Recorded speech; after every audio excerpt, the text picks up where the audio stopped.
Aloha everyone, Michelle Melendez with Blossom Inner Wellness and StandTogetherHawaii.com, and this is an update about what's happening with the mosquitoes. 40 billion mosquitoes being released in Hawaii with no environmental impact statement.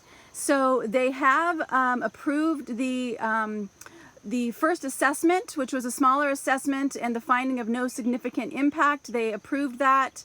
And we have a deadline of May 8th to challenge this biopesticide mosquito finding of no significant impact in environmental court.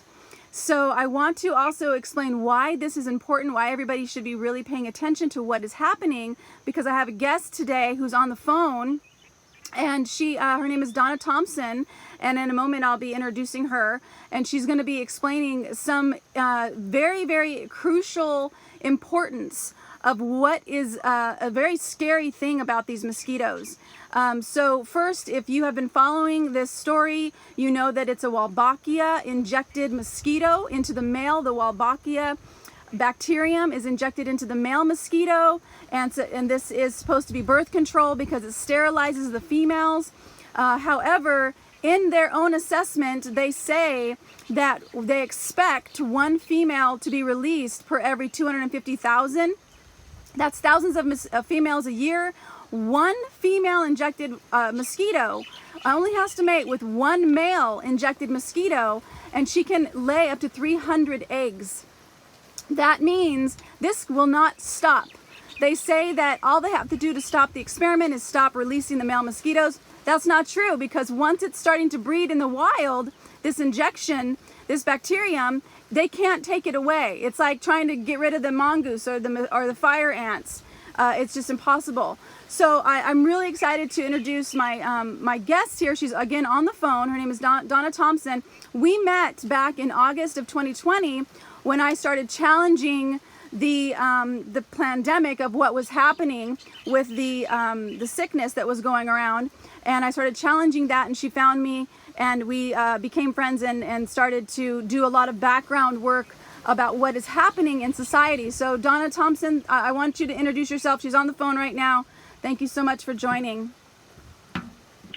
Aloha, good morning, Michelle. I appreciate the opportunity to speak to you about this, and truly appreciate what you have done thus far.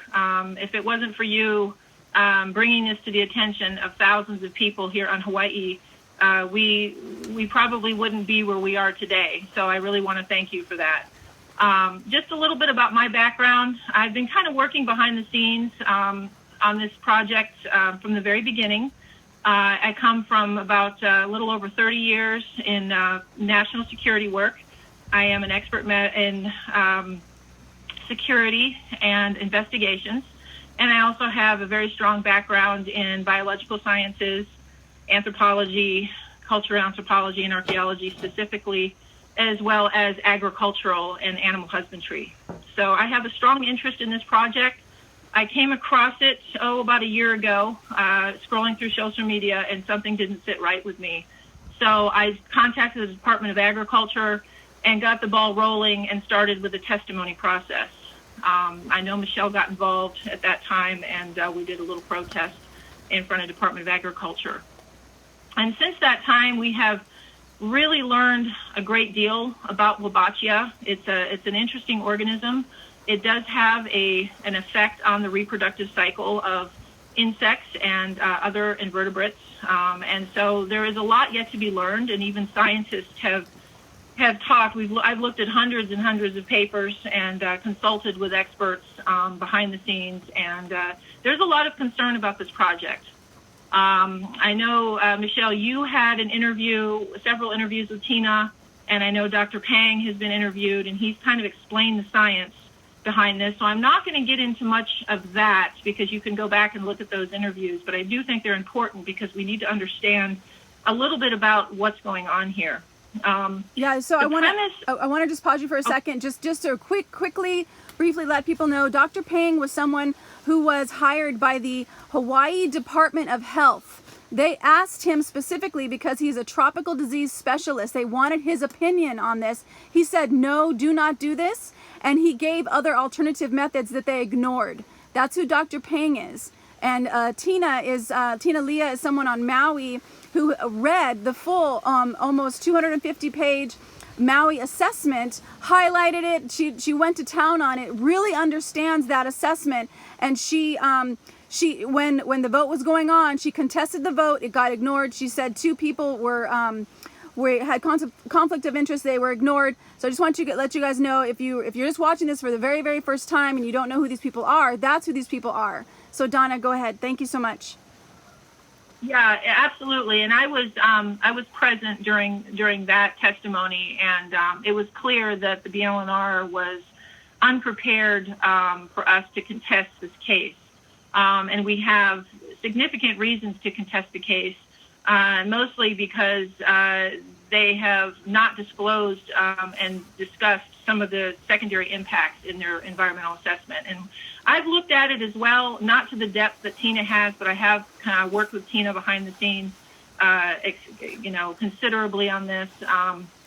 And there are definitely some things that do need to be addressed. Now, the people that are working on this project, people need to understand that there are multi-agencies that are involved in this, that fall under the Birds Not Mosquitoes entity, which falls under the American Bird Conservancy. And so we all have the best interest of the birds at heart.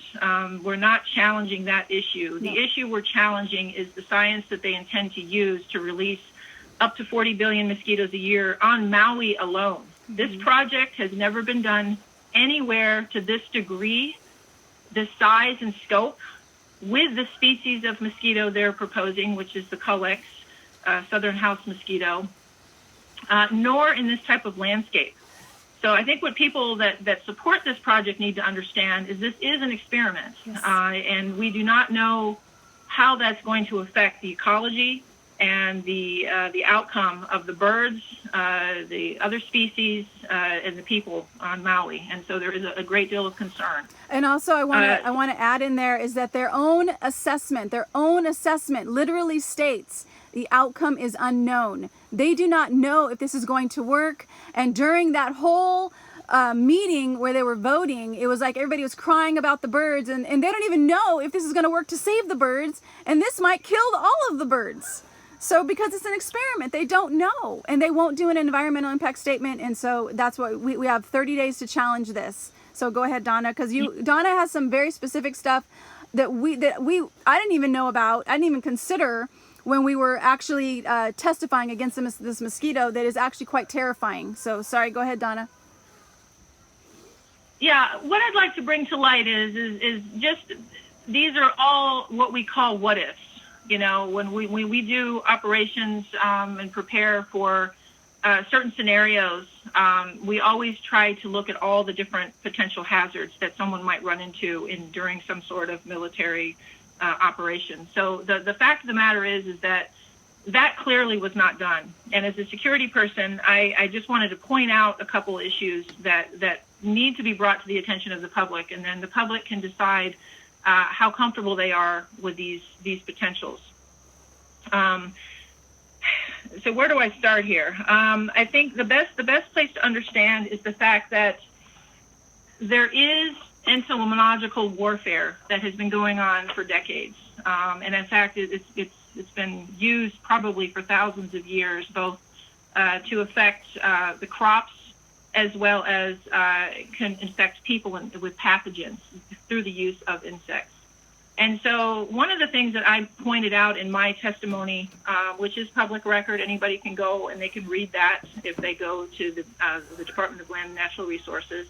And we've submitted several testimonies over the course of the year. This isn't the only one, but the testimonies have grown in size and scope based on the information that we have gathered over the last year.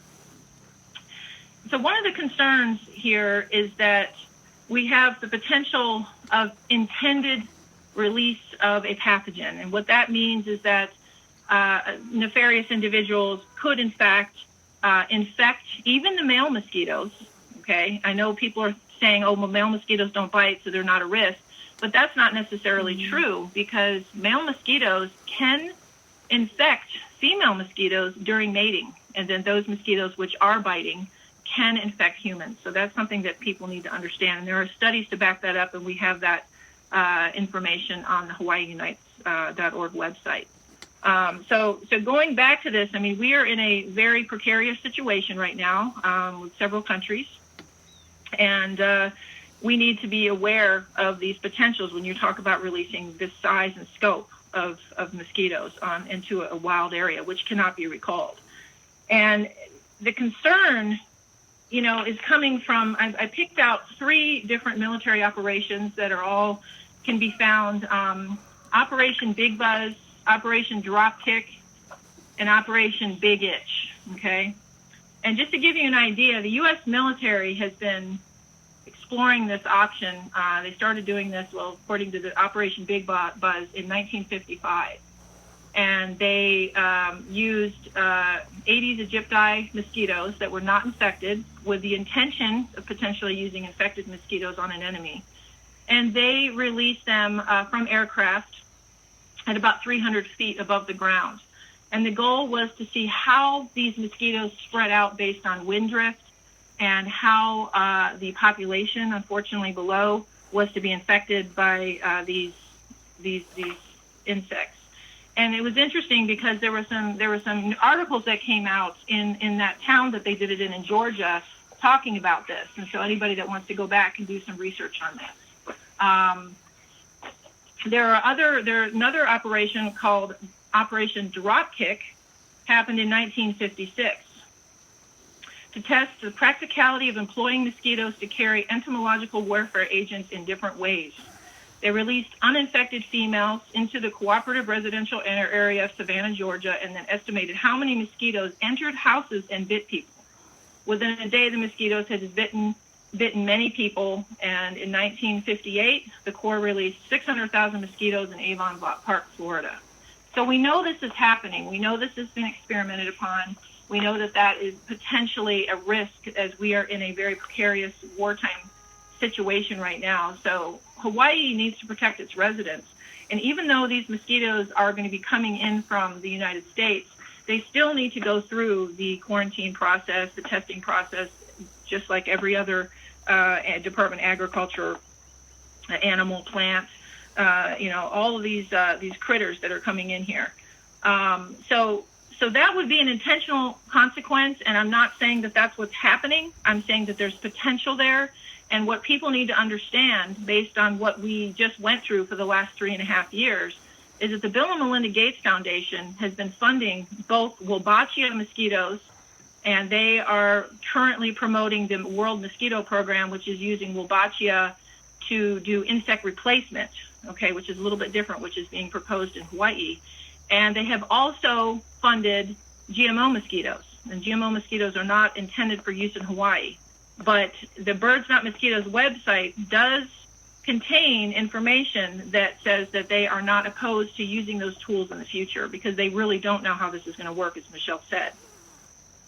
Yeah. So go ahead, Michelle. I'm just curious, do you know the outcome of what happened in those communities where these mosquitoes were released with, you said they had pathogens, they were injected with a pathogen?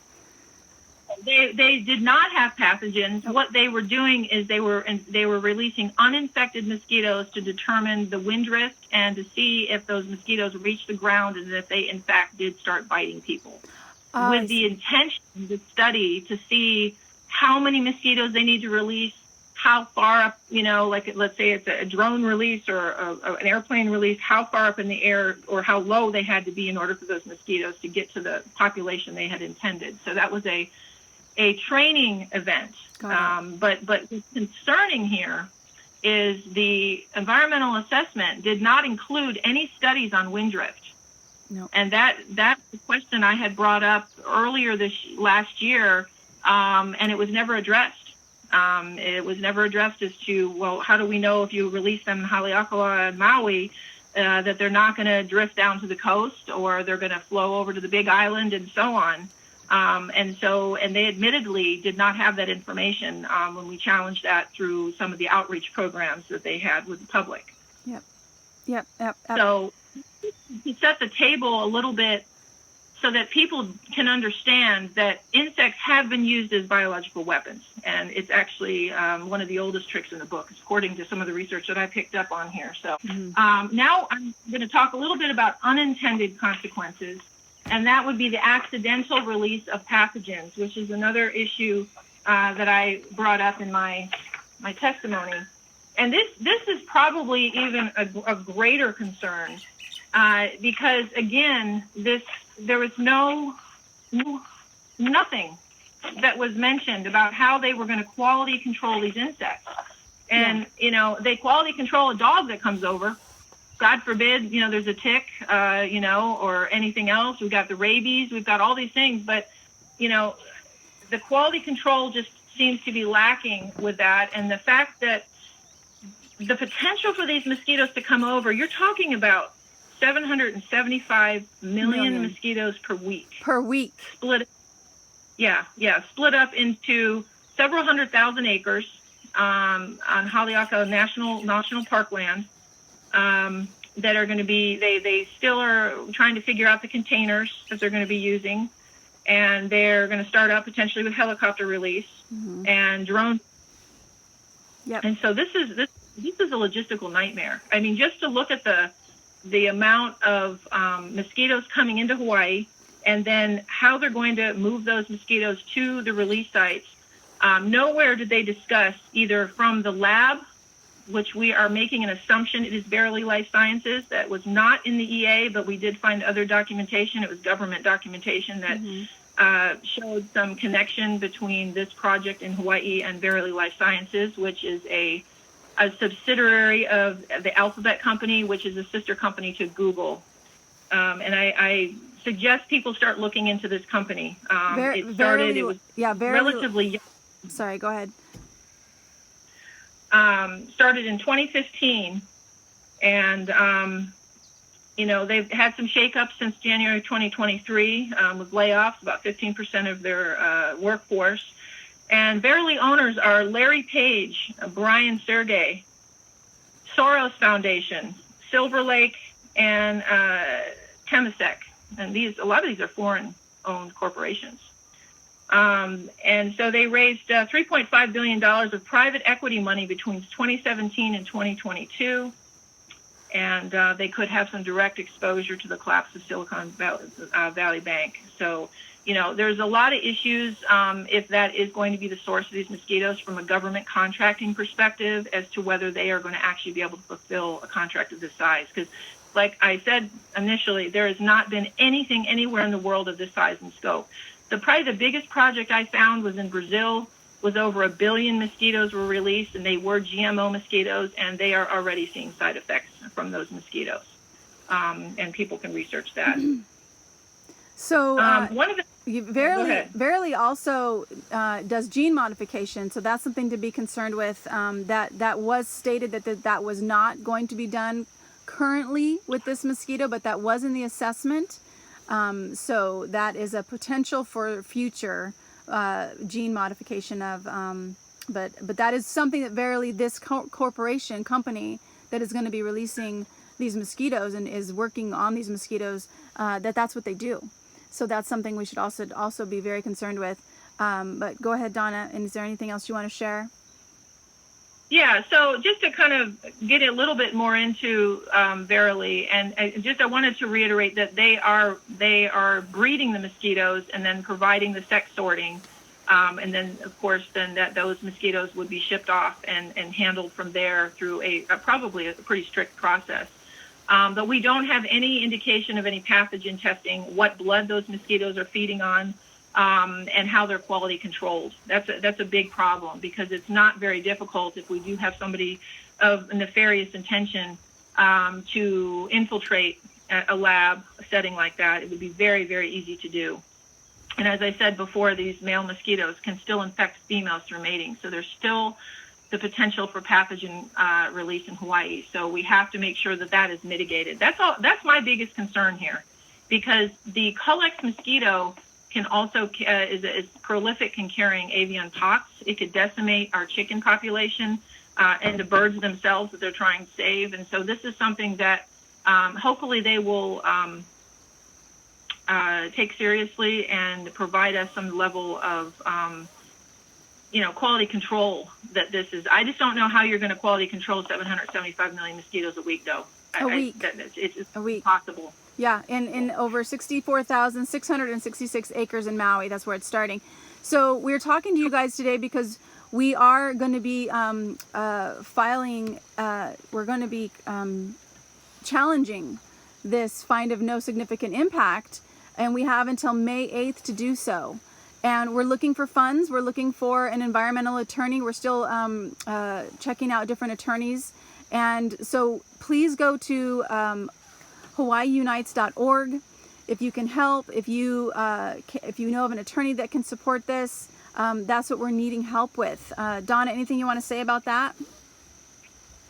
Yeah. We've interviewed a few attorneys, and we're still kind of working our way through. The biggest issue right now is the funding, because most of these attorneys are requiring about a $10,000 retainer, and they're estimating it's going to be about $30,000 to challenge it in court. So, Atina has done an extraordinary job. I mean, she has put her heart and soul into this and used countless amount of her own time and hours, as well as myself, to be able to bring this information forward. So, I work, I have a couple of things that I do. I run a full-time business and do some other things as well. So, we do this when we can, but we're going to need some help with if we do in fact challenge this, and that is our intention, is to challenge this, because the problem is if this is happening in Maui. Next is Kauai. Then the Department of Health is supposed to do their own statewide EA, and then the Big Island. So we kind of want to, get all of these things brought to their attention, so that the proper protocols are at least used in this. And speaking of Wolbachia, I know Dr. Pang and Tina have discussed the issues with horizontal gene transfer and that sort of thing. But the other thing that people need to understand is that Wolbachia in and of itself is a very new science, in the sense, even though it's been utilized in insects for decades, the problem is there's different strains of Wolbachia, and it has a heavy influence over the reproductive cycle. And in some species, to include filarial worms, Wolbachia is actually implicated in river blindness, and they have just recently found out that it's the Wolbachia that's causing these human symptoms and these reactions to this disease, which affects several hundred million people a year. So there's still a lot to understand about Wolbachia, and I realize that they have certain strains, but the genetic aspect and the potential for Wolbachia to actually change the genetics of the species itself is there, and it has been witnessed and documented. So that's the concern from a macro scale, is what is it going to do to our unique ecosystem here? Yeah. And I think that's something that people need to understand, is that the intentions are good, but the intentions are also a little bit on a flawed premise here, because they're basing this, and this is something I have not discussed in public, is on the climate, that they're saying there's global warming and that the birds are having to go to higher elevations to get away from mosquitoes. And, this is their premise. They are claiming that the birds are dying from avian malaria, which I'm not doubting, but I have not seen a great deal of data on that. And the issue that I'm finding, which, I wanted to reinforce, is the climate data. Looked into, I'm trying to find my papers here on the climate stuff. So if you're watching this, and if you live in Hawaii, if you love Hawaii, if you ever want to visit Hawaii, we're looking for donations to challenge this in court. I literally stopped my business back in when the pandemic started happening, because I knew the reason why I came to Hawaii was to do this work, and volunteering my time and my resources for 3 years. And so if you are someone who wants to support this and support challenging this 40 billion mosquitoes being released without an environmental impact statement, that's insane in my opinion.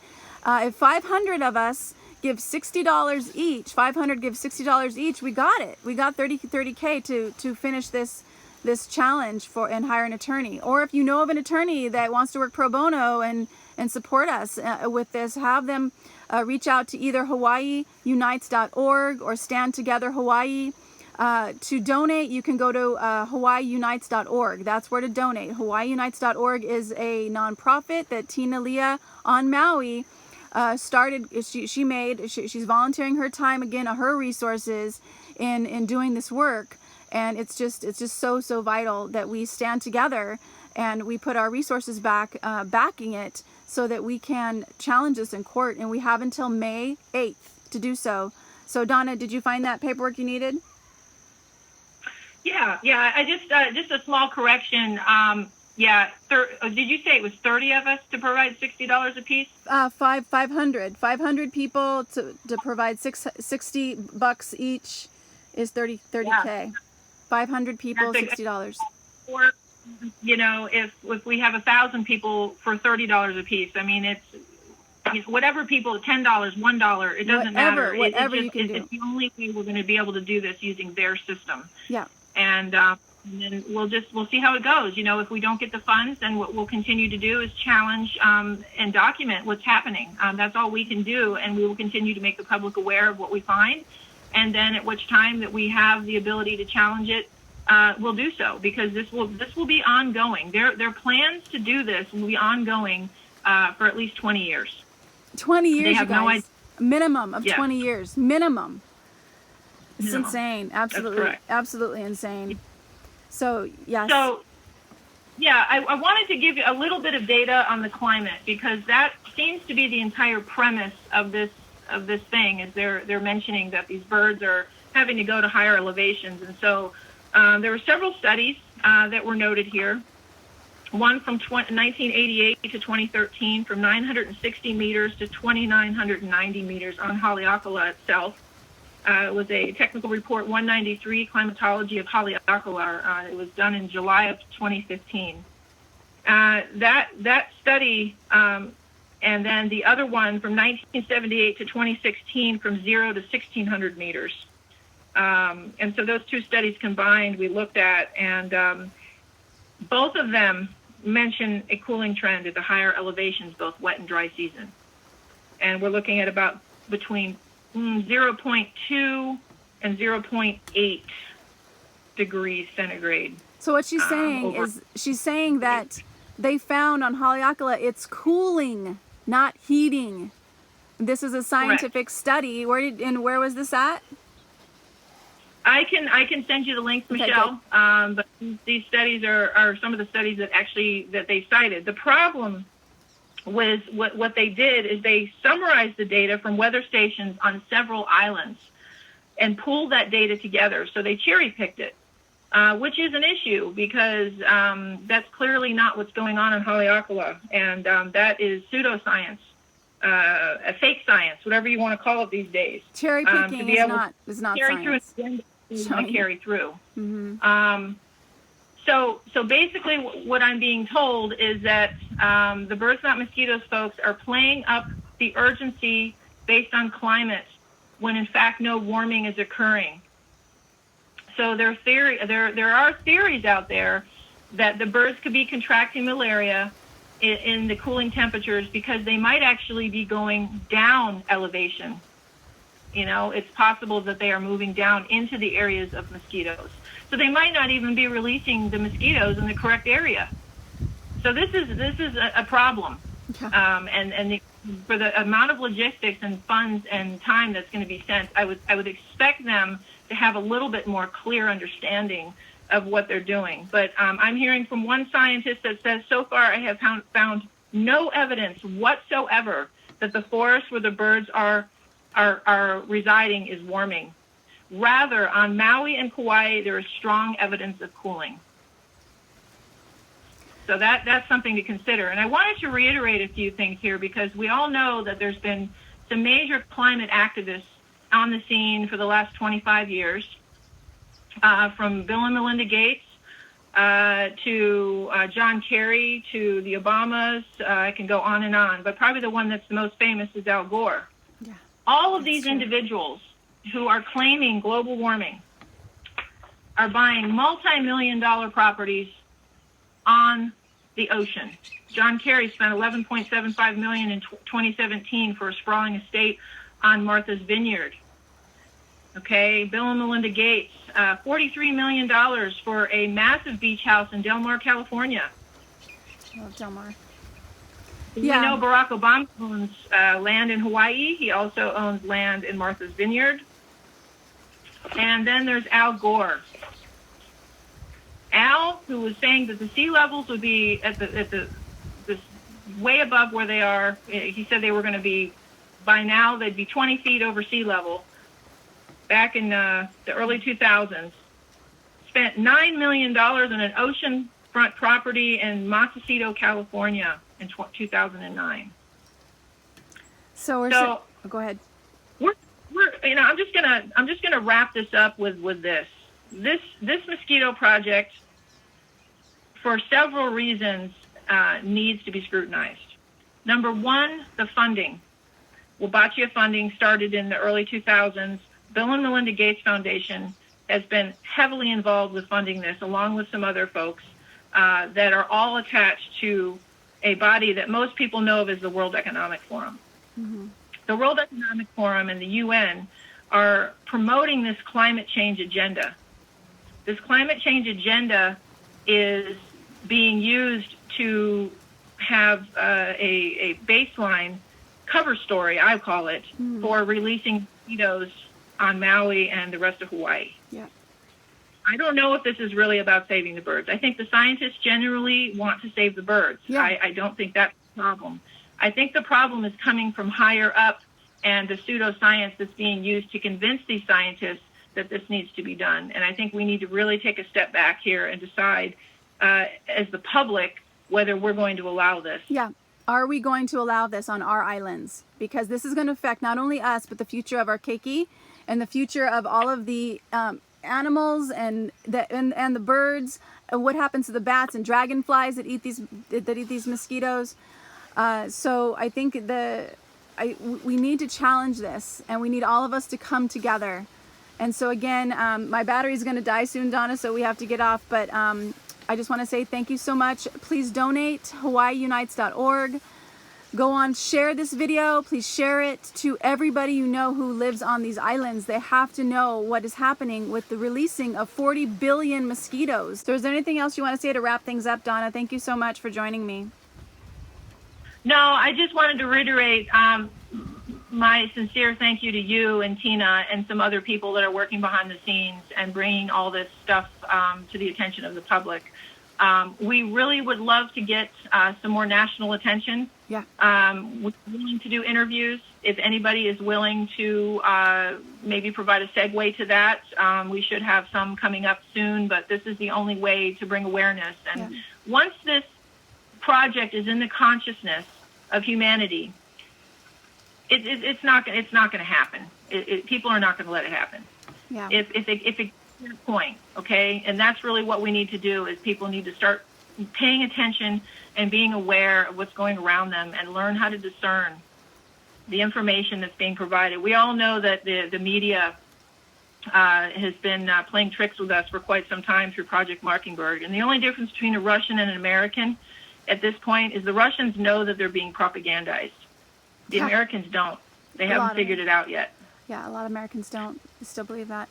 Well, thank you so much for your time. I look forward to interviewing you again. And again, HawaiiUnites.org to donate. Any size is welcome. We can stand together and we can make this, we can really challenge this and say, no, the people don't want this. And we can make it, we can make this happen together, but we got to do it together. So please share this. Please support HawaiiUnites.org. Much aloha and much mahalo. Mahalo, Donna. Aloha, Michelle. Thank you.